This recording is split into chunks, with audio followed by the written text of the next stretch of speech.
نہ تیرا خدا کوئی اور ہے، نہ میرا خدا کوئی اور ہے، یہ جو قسمتیں ہیں جدا جدا، یہ معاملہ کوئی اور ہے۔ بسم اللہ الرحمن الرحیم۔ ناظرین کرام، پروگرام سچ تو یہ ہے کے ساتھ آپ کی خدمت میں حاضر ہیں۔ 20 اور 21 نومبر کو 2018 میں حکومت پاکستان کے زیر اہتمام اسلام آباد میں ایک بین الاقوامی سیرت کانفرنس منعقد ہوئی، جس کا عنوان رحمت للعالمین کے نام پہ رکھا گیا تھا، اور اس میں وزیر اعظم صاحب بھی شریک ہوئے۔ اس کانفرنس میں مولوی احمد علی سراج صاحب، جنرل سیکرٹری بین الاقوامی تحریک ختم نبوت نے اپنی تقریر میں یہ کہا کہ ریاست مدینہ میں جب یمن کے اسود انسی نے نبوت کا دعویٰ کیا تو آپ صلی اللہ علیہ وسلم نے فرمایا کہ اس کا سر تن سے جدا کر دیا جائے، اور اس کے ساتھ ہی مولوی صاحب نے یہ کہا کہ میں ایک بہت ذمہ دار آدمی ہوں، لیکن نہایت افسوس سے کہنا پڑتا ہے کہ انہوں نے یہ بات کرتے ہوئے علمی دیانت اور ذمہ داری کا ثبوت نہیں دیا، کیونکہ قرآن شریف، حدیث اور تاریخ سے یہ بات ثابت ہے کہ اسود انسی کا اصل قابل سزا جرم دعوی نبوت نہیں تھا، کیونکہ اس کی سزا خود اللہ تعالیٰ نے اپنے ہاتھ میں رکھی ہے، جیسا کہ قرآن شریف میں سورہ حاقہ کی آیت نمبر 45 تا 48 میں یہ اصول بیان کیا گیا ہے کہ جھوٹا نبی قتل ہوگا اور اس کا سلسلہ تباہ و برباد ہوگا۔ دراصل اسود انسی کا اصل جرم حکومت کے خلاف بغاوت تھا، اور رسول اللہ صلی اللہ علیہ وسلم نے مدعی نبوت کا سر قلم کرنے کا حکم نہیں دیا تھا، بلکہ اس باغی کے حملوں سے دفاع کرنے کے لیے اور اس کا مقابلہ کرنے کی اجازت دی تھی۔ جہاں تک اسود انسی اور مسیلمہ کذاب کے فتنہ بغاوت کا تعلق ہے، رسول اللہ صلی اللہ علیہ وسلم کی زندگی میں ہی اللہ تعالیٰ نے آپ کو اس کی پیشگی خبر دے دی تھی۔ چنانچہ بخاری شریف میں ہے، حضرت ابو ہریرہ رضی اللہ عنہ بیان کرتے ہیں کہ رسول اللہ صلی اللہ علیہ وسلم نے فرمایا کہ میں سویا ہوا تھا، اس اثناء میں نے اپنے ہاتھ میں سونے کے 2 کنگن دیکھے اور انہوں نے مجھے فکر میں ڈال دیا۔ پھر خواب میں ہی مجھے وحی کی گئی کہ میں ان پر پھونکوں، اور میں نے ان پر پھونکا تو وہ دونوں اڑ گئے۔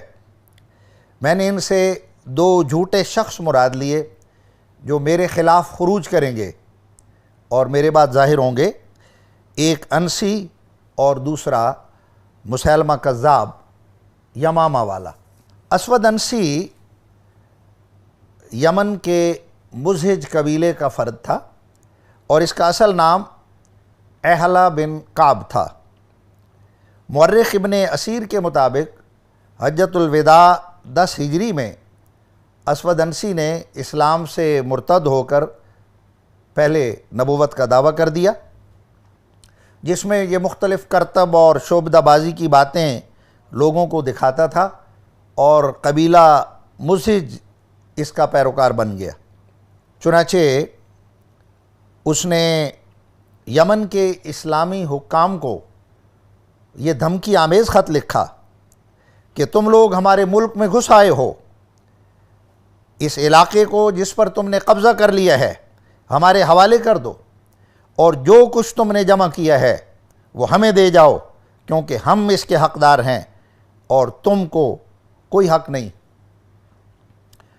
اس کے بعد اسود انسی نے اسلامی حکومت کے دوسرے حصے نجران کا رخ کیا، اور اپنے خروج کے 10 روز بعد اس نے اس پر جا کر قبضہ کر لیا، یعنی نجران پر۔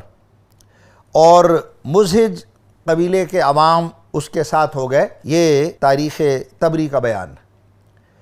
مورخ ابن اسیر لکھتے ہیں کہ اس یعنی اسود انسی نے نجران پر لشکر کشی کی اور وہاں سے حضرت عمر بن حزم اور حضرت خالد بن سعید جو مسلمانوں کی طرف سے مقرر تھے ان کو نکال دیا، اور پھر نجران سے سنا گیا اور حضرت شار بن بازان نے اس کا مقابلہ کیا، لیکن وہ شہید ہو گئے۔ اسود انسی نے حضرموت، طائف، بحرین، عیسا اور عدن تک کے علاقے پہ قبضہ کر لیا اور ہر طرف فتنہ و فساد کی آگ بھڑکائی۔ اس کے ساتھ 700 گھوڑ سوار تھے۔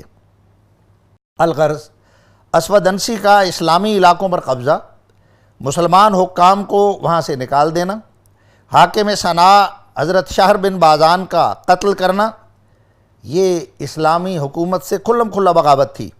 اس کے باوجود رسول اللہ صلی اللہ علیہ وسلم نے اسود انسی کے قتل کا کوئی حکم صادر نہیں فرمایا، جیسا کہ ختم نبوت کے سیکٹری صاحب نے فرمایا ہے، بلکہ حضرت وبر بن یوحنس کے ہاتھ اپنے خط میں مسلمانوں کو حکمت عملی سے اپنا دفاع کرنے اور دشمن کا مقابلہ کرنے کی ہدایت فرمائی۔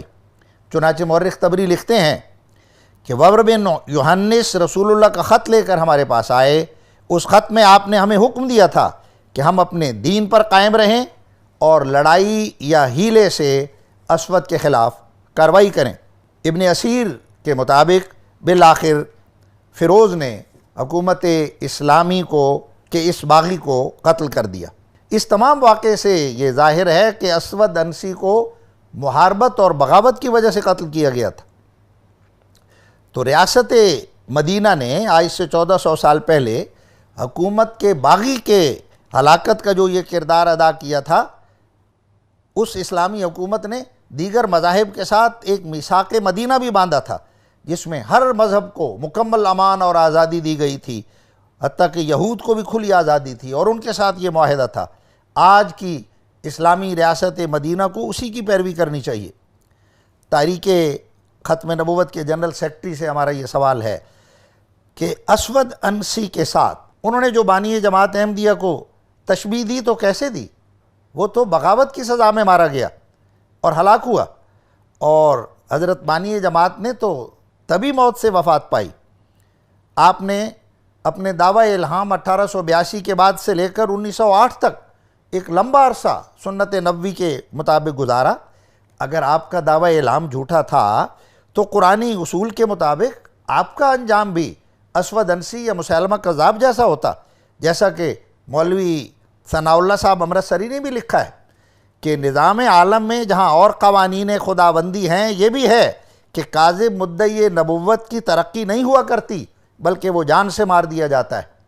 اور انہوں نے یہ بھی لکھا کہ مسیلمہ کذاب اور عبید اللہ انسی کے واقعات تاریخ دانوں سے پوشیدہ نہیں، کہ کس طرح ان دونوں نے اپنے اپنے زمانے میں حضور اقدس فداء روحی کا جاہ و جلال دیکھ کر دعوی نبوت کے کیے اور کیسے کیسے خدا پر جھوٹ باندھے، لیکن آخرکار خدا کے زبردست قانون کے نیچے آ کر کچلے گئے اور کس ذلت اور رسوائی سے مارے گئے کہ کسی کو گمان بھی نہ ہوتا تھا۔ بس اصل بات یہ ہے ناظرین، جو حضرت بانی جماعت احمدیہ نے فرمائی کہ کیا خدا نے نہیں کہا کہ الہام کا افتراء کے طور پر دعویٰ کرنے والے ہلاک کیے جائیں گے اور خدا پر جھوٹ باندھنے والے پکڑے جائیں گے؟ یہ تو توریت میں بھی ہے کہ جھوٹا نبی قتل کیا جائے گا، اور انجیل میں بھی ہے کہ جھوٹا جلد فنا ہوگا اور اس کی جماعت متفرق ہو جائے گی۔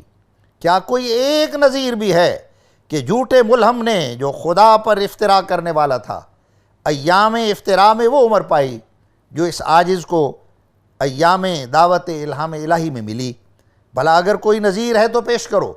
میں نہایت پرزور دعوے سے کہتا ہوں کہ دنیا کی ابتدا سے آج تک ایک نظیر بھی نہیں ملے گی۔ آپ نے کیا سچ فرمایا؟ میں اگر کاذب ہوں کذابوں کی دیکھوں گا سزا، پر اگر صادق ہوں پھر کیا عذر ہے روز شمار۔ وآخر دعوانا ان الحمد للہ رب العالمین۔